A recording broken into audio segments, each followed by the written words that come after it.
आज हम उस हीरे की बात करने जा रहे हैं जो कि अमूल्य है। दुनिया का सबसे कीमती हीरा कोहिनूर।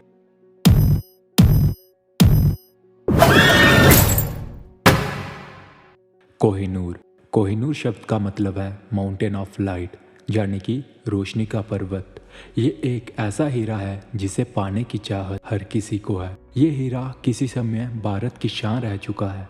कोहिनूर हीरे को वर्तमान आंध्र प्रदेश की गोलकोंडा की खान से निकाला गया था। ये माना जाता है कि जो इंसान इस हीरे को पहनेगा वो पूरे संसार पर राज करेगा, लेकिन उसी के साथ उसका बुरा समय भी शुरू हो जाएगा। कोहिनूर का वर्णन आज से हजारों साल पहले भारत में किया गया। तब यह हीरा समांतक मणि के नाम से जाना जाता था। खान से निकलने के बाद ये हीरा काकतीय वंश के पास था, लेकिन 13वीं शताब्दी में खिलजियों ने भारत पर हमला कर दिया। फिर ये हीरा खिलजी वंश के शासक अलाउद्दीन खिलजी ने काकतीय वंश से जीत लिया।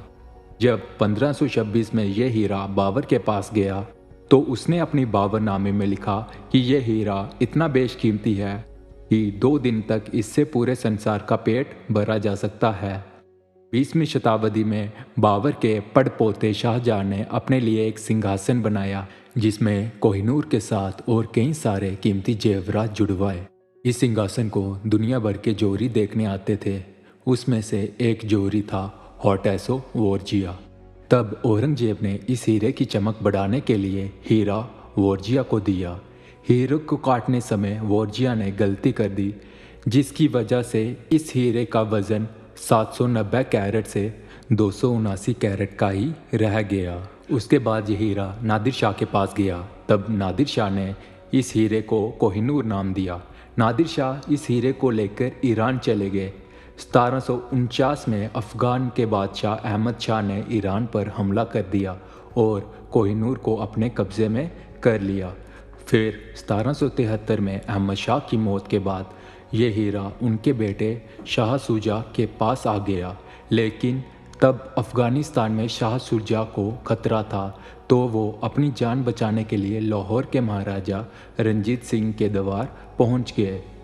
तब उसके बाद ये हीरा रंजीत सिंह की अमानत बन गया। रंजीत सिंह के बाद ये हीरा उनके बेटे दलीप सिंह के पास था, लेकिन 1849 में अंग्रेज़ों ने पंजाब पर अपनी हुकूमत कायम कर ली और उस समय अंग्रेज़ों और सिखों के बीच एक संधि हुई। उस संधि के मुताबिक ये हीरा उन्हें इंग्लैंड की महारानी क्वीन विक्टोरिया को देना पड़ा। 1850 में फिर ब्रिटिश लोगों ने जब इस हीरे के बारे में पता लगाया तो उन्हें यह पता चला कि यह हीरा उस समय से 5000 साल पहले महाभारत काल के समय यह हीरा मिला था। 1851 में कोहिनूर को लंदन के ग्रेट एग्जीबिशन में प्रदर्शित किया गया, लेकिन तब ये हीरा दर्शकों को प्रभावित करने में असफल रहा। फिर क्वीन विक्टोरिया के पति प्रिंस एल्बर्ट ने इस हीरे को कटवाने का आदेश दिया, तो फिर इसका वजन सिर्फ 180 कैरेट का ही रह गया।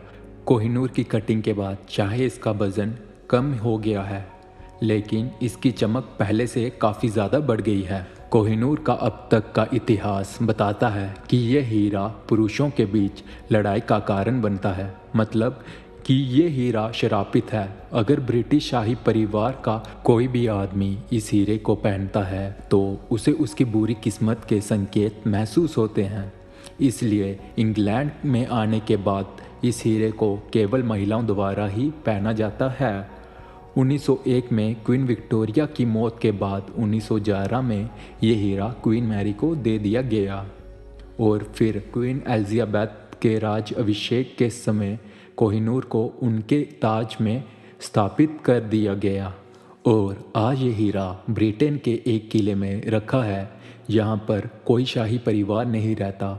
उस किले में कोहिनूर के साथ और भी कई सारे शाही जेवरात और कई अन्य ऐतिहासिक वस्तुएं हैं जिन्हें आज लाखों के हिसाब से लोग देखने जाते हैं। इस हीरे को भारत में लाने की बात कई बार हुई, लेकिन शायद अभी ये मुमकिन नहीं है, क्योंकि 1972 के antique and art treasure act के अनुसार वो प्राचीन वस्तुएं देश में वापस नहीं लाई जा सकती जो आज़ादी से पहले की बाहर गई थी। यही कारण है कि कोहिनूर हीरे को अब भारत वापस नहीं लाया जा सकता। सिर्फ कोहिनूर ही नहीं, इसके जैसे अनेक हीरे, मोती और अनेक वस्तुएं जो भारत की थी वो आज उस महल की शान बढ़ा रहे हैं। तो गाइस, कैसी लगी आपको आज की वीडियो? अगर अच्छी लगी है तो लाइक शेयर कमेंट करना ना भूलें और हमारे चैनल के साथ बने रहने के लिए चैनल को सब्सक्राइब कर दें और बेल आइकन को ज़रूर ऑन करें।